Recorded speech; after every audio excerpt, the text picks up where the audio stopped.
வணக்கம் உறவுகளே, மீண்டும் ஒரு காணொலியில் சந்திப்பதை நாங்கள் மகிழ்ச்சி அடைகின்றோம். நீண்ட நாட்களாக காணொளிகள் போட முடியாமல் போய்விட்டது. அதிக வேலை பழுக்கள் காரணமாக நாங்கள் மீண்டுமாக எங்களுடைய காணொலியை இன்றைய நாளிலே முக்கியமான விடயங்கள் குறித்து இருக்கின்றது. அநேக விடயங்கள் ரணில் விக்ரமசிங்க சர்வதேச ஊடகவியலாளரை சந்தித்த போது தேச செவ்வந்தி தொடர்பிலான விடயங்கள், தேசபந்து தென்னகோன், பாடசாலை பணம் அறவிடுவதை ஏற்றுக்கொள்ள முடியாது பிரதமர், போக்குவரத்து போலீசார்களுக்கு அதிநவீன கேமரா வழங்கப்படும், ஆடையில் கேமரா, அந்த விடயமும் இன்னுமாக பிரபல யூடியூபர் தொடர்பாகவும் ஒரு செய்தி போய்கொண்டிருக்கின்றது.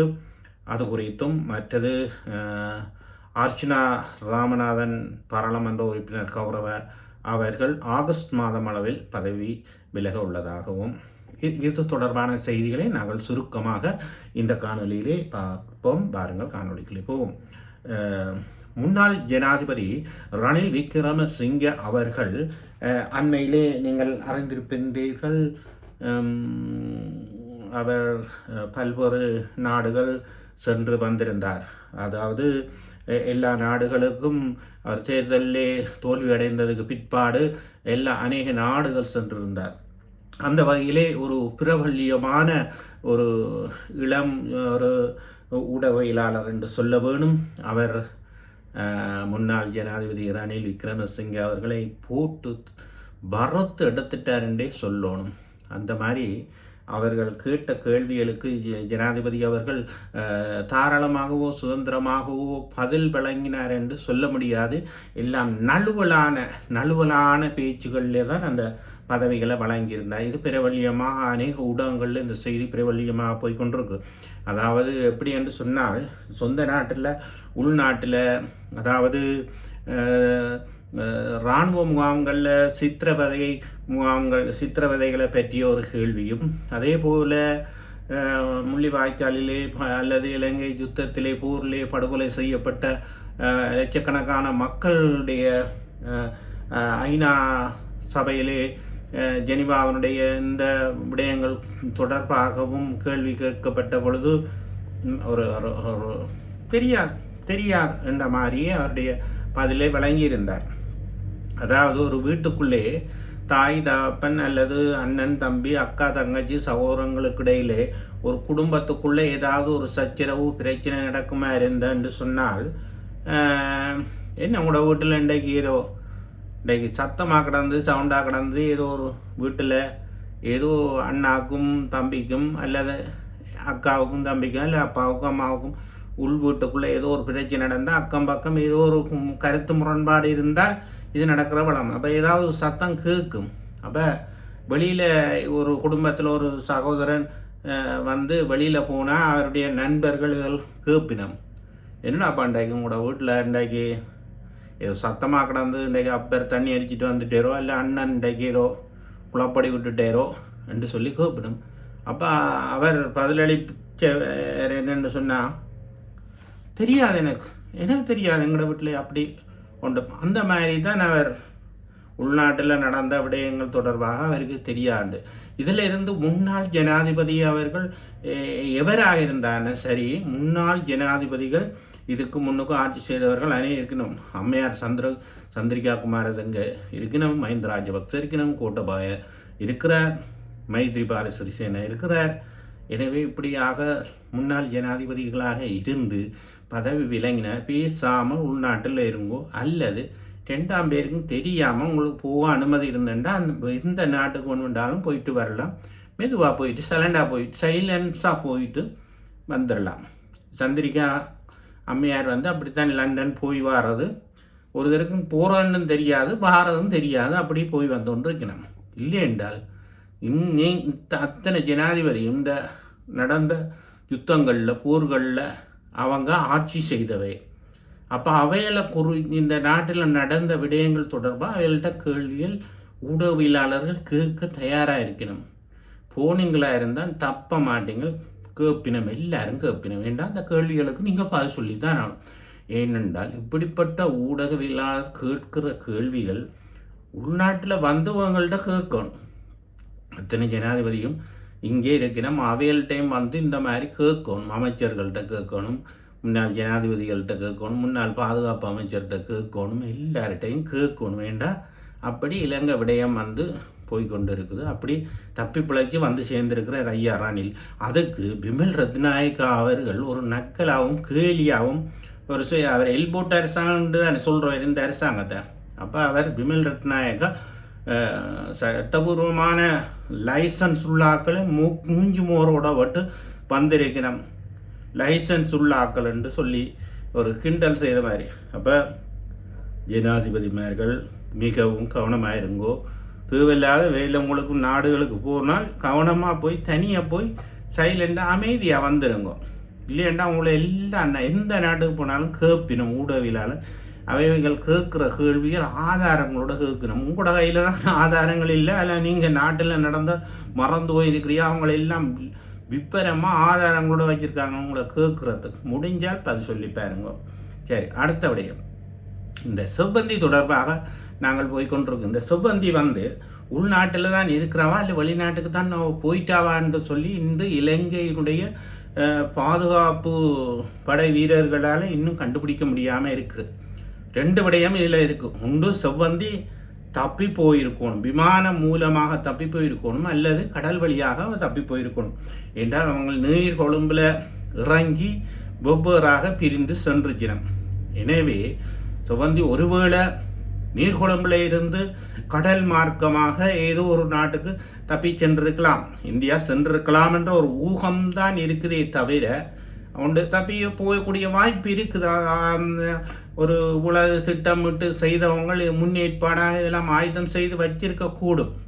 நீ வேறு பக்கத்தால் போன்ற இராணுவ அதிகாரியை சொல்லிட்டு அவள் கொலை செய்கிறதுக்கு பிளானை கொடுத்தவா அவள் ஒரு பிளானை வச்சிருப்பா. அவருக்கு தெரியாமல் ஒரு பாதுகாப்பு நடவடிக்கை அவள் தப்பி செல்றதுக்கு ஒரு வழியை தேடி வச்சிருக்க முடியும். அல்லது வேற ஒரு பேரில் பாஸ்போர்ட் வழியாக அதே டைமுக்குள்ளே அவள் இந்த காரியம் முடிஞ்சதும் அலுவல் முடிஞ்சதும் விமானம் மூலமாகத்தான் ஏதோ ஒரு நாட்டுக்கு போனாவோ அதுவும் தெரியாது. இன்னும் இந்த இலங்கையினுடைய புலனாய்வுகளோ அரச படைகளோ இன்னும் கண்டுபிடிக்கல. இந்த விடயம் மர்மமாக இருக்குது. வெளிநாடு தப்பி போயிட்டாவா, அல்ல விமானம் மூலம் போனாவா, அல்லது கடல் மார்க்கமாக இந்தியா போனாவான்ற விஷயம் மர்மமாகவே இருக்கிறது. தேர்டு தினம் கண்டுபிடிக்கணும். ஆனால் எங்கேயோ ஒரு இடத்துல உயிரோடு இருக்கிறான்றது தெரிய வருது. பொறுத்திருந்து பார்ப்போம். உள்நாட்டில் இருக்கிறாவா, வெளிநாட்டுக்கு தப்பி போயிட்டாவா. உள்நாட்டில் அவள் இருப்பாவாக இருந்தால் அவரை யாரோ ஒருவர் பாதுகாக்கணும். பாதுகாப்பு பகுதியினரோ பாதுகாப்பு படையினர்களோ அல்லது முன்னாள் அரசியல்வாதிகளோ யாரோ ஒருவர் இவங்களை பாதுகாக்கிறாங்க. இல்லாட்டி அவன் மறைந்திருக்க முடியாது.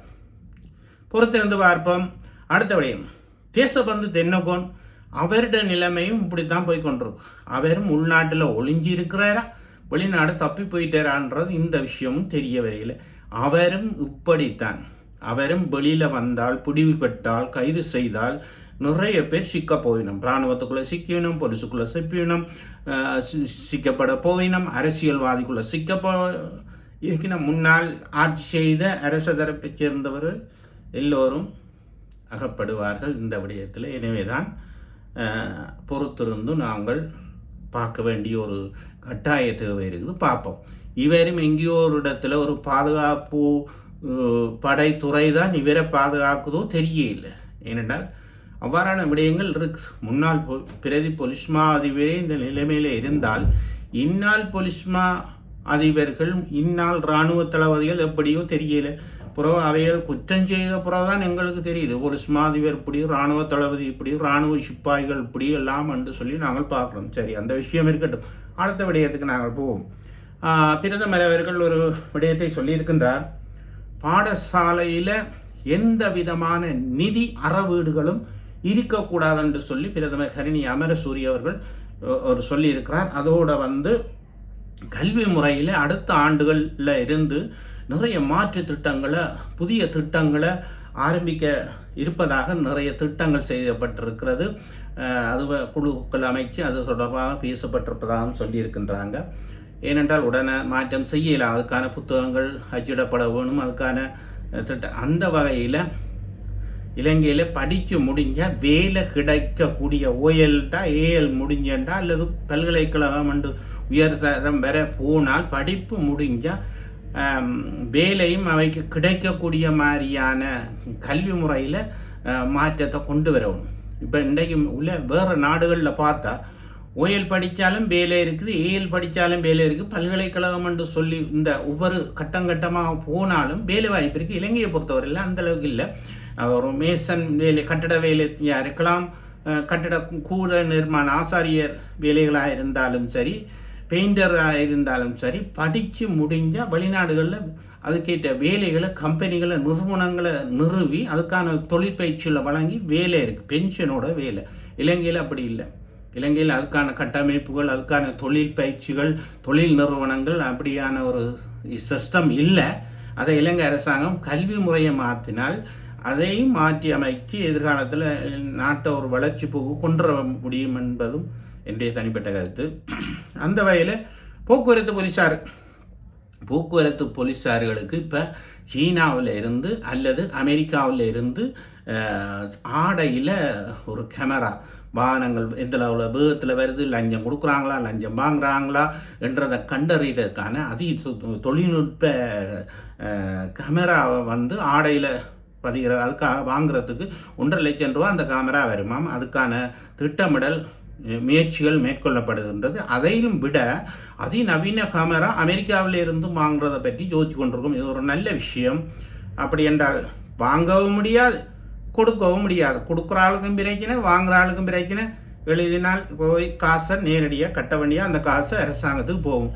அப்போ ஓடுறவனும் பயப்படுவான், வாங்குறவனும் பயப்படுவான், கொடுக்குறவனும் பயப்படுவான். இது ஒரு நல்ல திட்டம். அதை பேச்சளவில் இல்லாமல் நடைமுறையில் அதை சாத்தியப்படுத்தினா மக்களுக்கு நல்லம், அரசாங்கத்துக்கு நல்லம். அந்த வகையில் பிரபல்யமான ஒரு யூடியூபர், அதாவது ஹெல்த் வீடியோ போடுறவர், அவர் ஒரு கட்டாயமான வற்புறுத்தல் மத்தியிலே ஒரு பெண்ணிடம் போய் தாயிடம் கேட்டு வீடியோ பதிவிட போனதாக பிரபல்யமாக செய்தி போய்கொண்டிருக்கிறது. பேரை சொல்லத்தான் மனசு வருது. இருந்தாலும் யூடியூபர்கள்ற பேர்கள் பிரபல்யமாக போய்கொண்டிருக்கு, காணொலியாக போய்கொண்டிருக்கு. நான் அதை பேரை சொல்லவில்லை. அநேகமாக இந்த செய்தியும் நீங்கள் அறிந்திருப்பீர்கள். பல்வேறு குற்றச்சாட்டுகள் நீண்ட காலமாக இருக்குது. மக்களோட காசுகளை வேண்டினம் இதண்டினம் தங்களோட சொந்த தேவைகளுக்கு அதிக பயன்படுத்தினோம் என்று சொல்லினோம்.